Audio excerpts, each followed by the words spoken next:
नमस्कार दोस्तों, Uttarakhand GK crash course के इस वीडियो में आपका बहुत बहुत स्वागत है।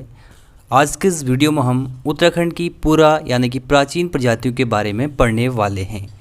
इससे पहले हमने 2 वीडियो अपलोड कर दी हैं जिसमें हमने आद्य ऐतिहासिक काल और प्रागैतिहासिक काल के पुरातात्विक और साहित्यिक स्रोतों के बारे में पढ़ा है। इस वीडियो को स्टार्ट करने से पहले अगर आपने हमारे चैनल को सब्सक्राइब नहीं किया है तो सब्सक्राइब कर लीजिए, क्योंकि इस चैनल के माध्यम से जो हमने क्रैश कोर्स लॉन्च किया है इसमें आपका पूरा उत्तराखंड जीके कम्प्लीटली कवर हो जाएगा आपके आने वाले एग्ज़ाम से पहले। तो चलिए इसको स्टार्ट करते हैं वीडियो को। तो उत्तराखंड में पूरा यानी कि प्राचीन प्रजातियों की बात करें तो इनका क्रम बनता है। सबसे पहले आते हैं कोल, इसके बाद किरात, देन हम बात करते हैं खस की। ठीक है, ये प्रजातियां जो है पुरा प्रजातियां इनको कहा जाता है। इसके बाद हम भोटिया की बात करेंगे, लेकिन जब हम जनजाति वाला टॉपिक पढ़ेंगे उसमें हम भोटिया जनजाति के बारे में बात करेंगे। मेनली आज जो हम पढ़ने वाले हैं कोल, किरात और खस के बारे में। देखिए, उत्तराखंड की जो ज्योग्राफी है वो प्राचीन समय से ही मनुष्य के रहने के लिए उपयोगी है। यहाँ पर हमें देखिए पुरातात्विक साक्ष्य मिले, साहित्यिक स्रोतों में भी हमें उत्तराखंड का उल्लेख मिलता है। और जो हम आज पढ़ने वाले हैं कोल, किरात और खस के बारे में, इनका जो हमें सबसे ज़्यादा उल्लेख मिलता है वो हमारे ग्रंथों में मिलता है। जो प्राचीन ग्रंथ है, पूरा ग्रंथ है, जिनमें रामायण, महाभारत और अन्य जो है ऐतिहासिक ग्रंथ हैं उनमें इनका उल्लेख मिलता है। तो सबसे पहले हम पढ़ने वाले हैं कोल प्रजाति के बारे में। कोल प्रजाति की बात करें तो ये उत्तराखंड में निवास करने वाली प्रथम प्रजाति है। उत्तराखंड में आने वाली प्रथम प्रजाति समूह कोल को माना जाता है।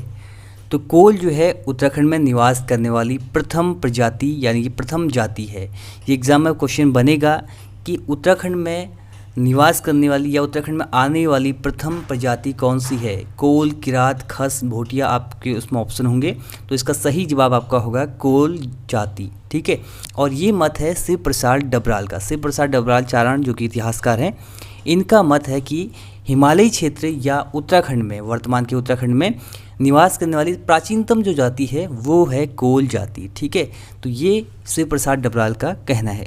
इनकी शारीरिक विशेषता की बात करें तो इनकी शारीरिक विशेषता अनार्यों की जैसी थी। ठीक है, अनार्य और आर्य दोनों की शारीरिक विशेषताएं अलग अलग थी। आर्यों ने वैदिक सभ्यता की यहाँ पर शुरुआत की, और ऐसा हम कह सकते हैं कि ऋग्वैदिक काल से ही हमें यहाँ पर उल्लेख मिलता है कि कोलू का यहाँ पर आधिपत्य था। ठीक है, तो देखिए इनकी जो वेशभूषा थी, इनकी जो शारीरिक विशेषता थी वो थोड़ी कुरूप थी। ठीक है, कुरूप या भद्दी थी, जैसी हमको अनार्यों की देखने को मिलती है।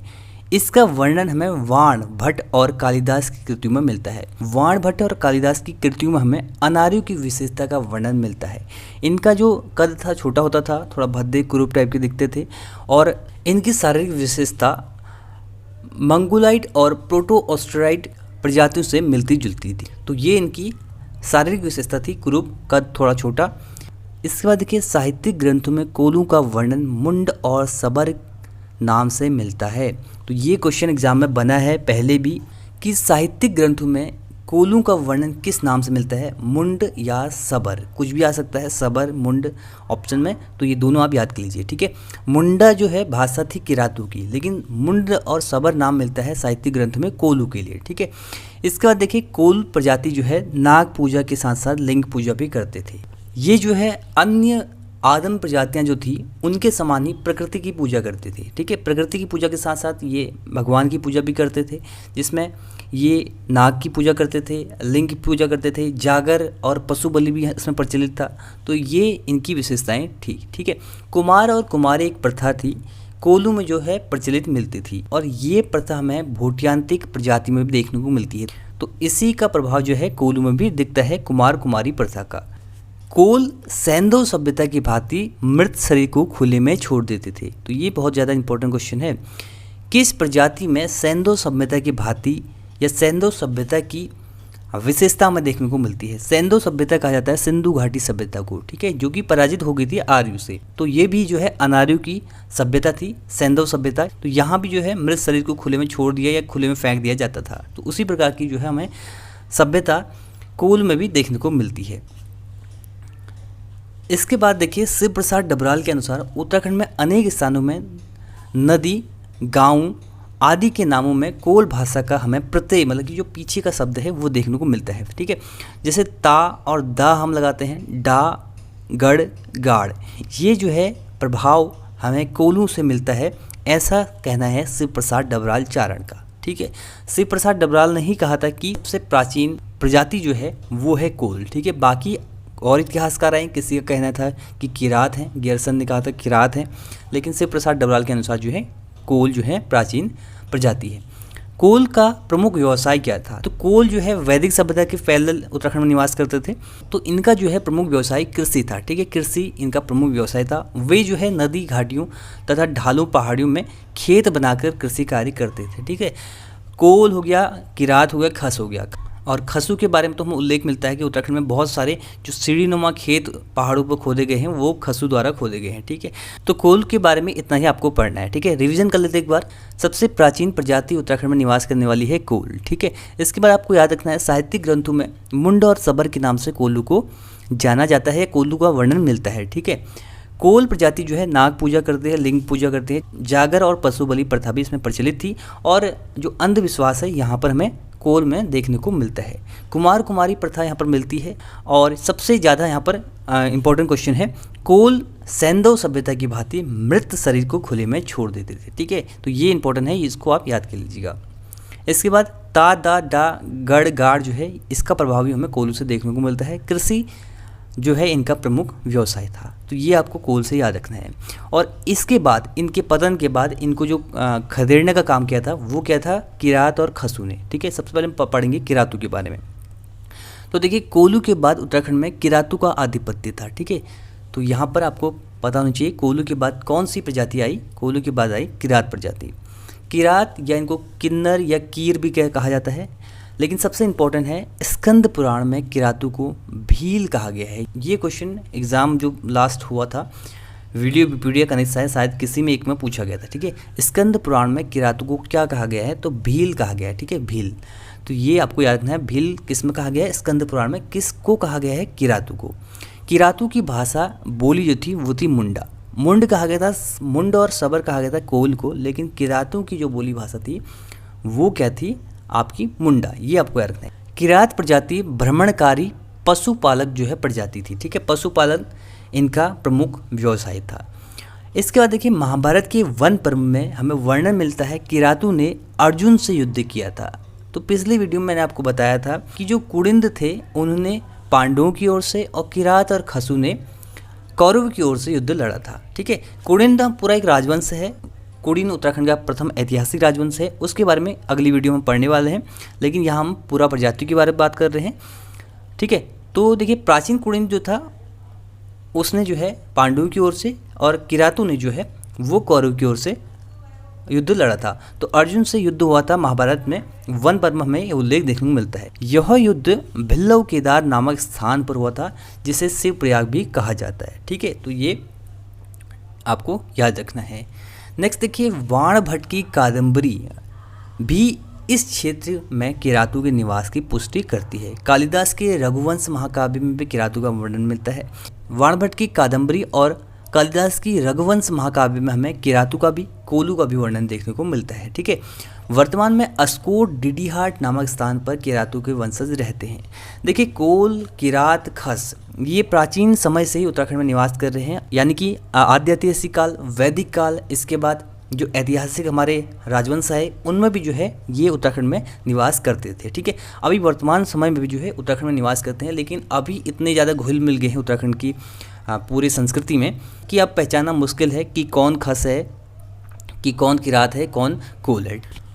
और किरात जो है मंगोल प्रजाति से संबंधित थे। ठीक है, तो ये भी याद रखें, मंगोल प्रजाति से कौन संबंधित थे? किरात। ठीक है, संयुक्त परिवार व्यवस्था इनमें प्रचलित थी। कौन सी परिवार व्यवस्था? संयुक्त परिवार व्यवस्था। ठीक है, तो ये इनमें प्रचलित थी। इसके बाद जो है किरातू के बाद खसू का उल्लेख मिलता है। ठीक है, सबसे पहले जो है कोल आए, इसके बाद कोलू को खदेड़ा किरातू ने। इसको किसने खदेड़ा, किसने पराजित किया? किरातू ने। ठीक है, किरातू ने वैवाहिक संबंध भी बनाए कोलू के साथ, लेकिन ज़्यादा देर तक किरात जो है यहाँ पर निवास नहीं कर पाए। इसके बाद आते हैं खस। खसू ने पराजित किया किसको? किरातू को। ठीक है, तो अब हम पढ़ने वाले हैं खसू के बारे में। खस के बारे में हम पढ़ने वाले हैं। खस का एक खस प्रजाति से भी काफ़ी ज़्यादा क्वेश्चन एग्जाम में बनते हैं। तो बस क्या क्या आपको याद रखना है किरात से। सबसे पहले आपको याद रखना है कि कोल के बाद किसका आधिपत्य रहा है, कोल के बाद किरातू का आधिपत्य रहा है। किरातू के लिए अन्य प्रचलित नाम है किन्नर, कीर, कीर पुरुष, ठीक है। लेकिन सबसे महत्वपूर्ण स्कंद पुराण में किरातू को भील कहा गया है, ये पूछा जाता है एग्जाम में। और दूसरा इंपॉर्टेंट क्वेश्चन यहाँ पर, ये एक इंपॉर्टेंट यहाँ पर है, दूसरा इंपॉर्टेंट है कि किरातू की भाषा जो थी वो थी मुंडा, ठीक है। किरातू की भाषा क्या थी, मुंडा थी। आगे आपको याद रखना है वर्तमान समय में भी अस्को, डीडीहार नामक स्थानों पर जो है किरात के वंशज निवास करते हैं, ये आपको याद रखना है। किरातू के बाद जो है, किरातू को पराजित किसने किया था, किरातू के बाद किसका आधिपत्य रहा था उत्तराखंड में, वो रहा था खसू का, ठीक है। तो किरातू के बाद उत्तराखंड में खस प्रजाति का उल्लेख हमें देखने को मिलता है। ये उल्लेख भी हमें विभिन्न जो धार्मिक ग्रंथ हैं उनमें मिलता है, ऐतिहासिक ग्रंथ हैं उनमें मिलता है। सबसे पहले देखिए महाभारत के सभा पर्व के अनुसार खस लोग महाभारत में कौरवों की ओर से लड़े थे, ठीक है। तो मैंने आपको बताया कुड़िंत लड़े थे पांडवों की ओर से और किरात और खस लड़े थे किसकी ओर से, कौरवों की ओर से। इसके बाद देखिए 1885 में खसू को शूद्र वर्ग में सम्मिलित किया गया, ये किया ब्रिटिशर्स द्वारा। खसू को शूद्र वर्ग में कब सम्मिलित किया गया, 1885 में। खसू में अनेक सामाजिक प्रथाएं प्रचलित थी, जिनमें से कुछ सामाजिक प्रथाओं के बारे में एग्जाम में क्वेश्चन बन सकते हैं। सबसे पहला है घर जवाई प्रथा। खसू में घर जवाई रखने की प्रथा जो है प्रचलित थी। इसके बाद है जेठू प्रथा। जेठू प्रथा के अनुसार पारिवारिक संपत्ति में सबसे बड़ा भाई अन्य भाइयों की अपेक्षा अधिक संपत्ति प्राप्त करता है। ये प्रथा हमें वर्तमान समय में भी देखने को मिलती है जब बंटवारा होता है, ठीक है। तो ये खसू की प्रथा थी, जेठू प्रथा। इसके बाद है झटेला प्रथा। झटेला प्रथा के अनुसार यदि कोई स्त्री दूसरे व्यक्ति से विवाह करती है तो उसके पूर्व पति से उत्पन्न पुत्र को झटेला कहा जाता है। तो ये प्रथा भी जो है खसू में प्रचलित थी। नेक्स्ट है टेकुआ प्रथा। टेकुआ प्रथा भी खसू की एक महत्वपूर्ण प्रथा थी। इस प्रथा के अनुसार कोई विधवा वैध या अवैध रूप से, विधवा औरत वैध या अवैध रूप से किसी पुरुष को अपने घर में रख सकती थी। इसको टेकुआ प्रथा कहते थे। इसके बाद पांचवी प्रथा है, इसको आप कह सकते हैं देवदासी प्रथा, ठीक है। इस प्रथा में क्या होता था, खस प्रजाति के लोग अपनी ज्येष्ठ पुत्री को मंदिर में दान कर देते थे, तो इसको देवदासी प्रथा के समान हम कह सकते हैं। और पशु बलि प्रथा भी जो है प्रचलित थी खस प्रजाति में। पशु बलि प्रथा हमने देखा कोल में भी प्रचलित थी, खस में भी प्रचलित थी। बाकी देखिए कुछ और जानकारी हमें खसू से संबंधित मिलती है। महाभारत मुद्रा राक्षस, महाभारत मनुस्मृति, मुद्रा राक्षस, वृहद संहिता जैसे भारतीय ग्रंथों में हमें खसू का वर्णन मिलता है। टॉलमी, पिलनी, अल्बरूनी इत्यादि विदेशी लेखकों ने भी अपने ग्रंथों में खसू का वर्णन किया है, ठीक है। बाकी हमने महाभारत के सभा पर्व की बात की, इसमें उल्लेख है कि कौरवों ने, इसमें उल्लेख है कि किरात और खसू ने जो है कौरवों की ओर से युद्ध लड़ा था और इनका युद्ध पांडवों से हुआ था, ठीक है। अर्जुन ने उत्तर दिग्विजय के समय खसू को पराजित किया था, खसू पर विजय प्राप्त की थी। इसके बाद देखिए जब युधिष्ठिर ने राजसूय यज्ञ कराया था तो पिपलिका, स्वर्ण, ब्रह्मकमल, पुष्प भेंट जो है खस प्रजाति के लोग लेकर आए थे, ठीक है। तो ये आपको खस प्रजाति से पढ़ना है। इंपॉर्टेंट क्या क्या है हमने जो पढ़ा, खस प्रजाति का वर्णन हमें सभा पर्व में मिलता है जिनमें इन्होंने कौरवों की ओर से युद्ध लड़ा था। इसके बाद देखिए 1885 में इनको शूद्र वर्ग में शामिल किया गया। घर जवाई प्रथा, जेठू प्रथा, झटेला प्रथा, टेकुआ प्रथा और देवदासी प्रथा, ये सब किस में प्रचलित हैं, खस प्रजाति में प्रचलित हैं, ठीक है। तो ये एग्जाम में क्वेश्चन यहाँ से बन सकते हैं। तो यहाँ पर देखिए प्राचीन इतिहास की 3 वीडियोज़ हमने कंप्लीट कर दी है। नेक्स्ट वीडियो में इन 3 वीडियोज़ से जितने भी क्वेश्चन बन सकते हैं एग्जाम के दृष्टिकोण से उनको हम लेकर आएंगे अगली वीडियो में। उसके बाद हम पढ़ेंगे उत्तराखंड के प्रमुख राजवंशों के बारे में, कुड़िंद, कतुरी, पवार, चंद, गुरखा, इन सब के बारे में इसके बाद पढ़ेंगे, ठीक है। तो ये है इस वीडियो का and. Thanks for watching and God bless you all.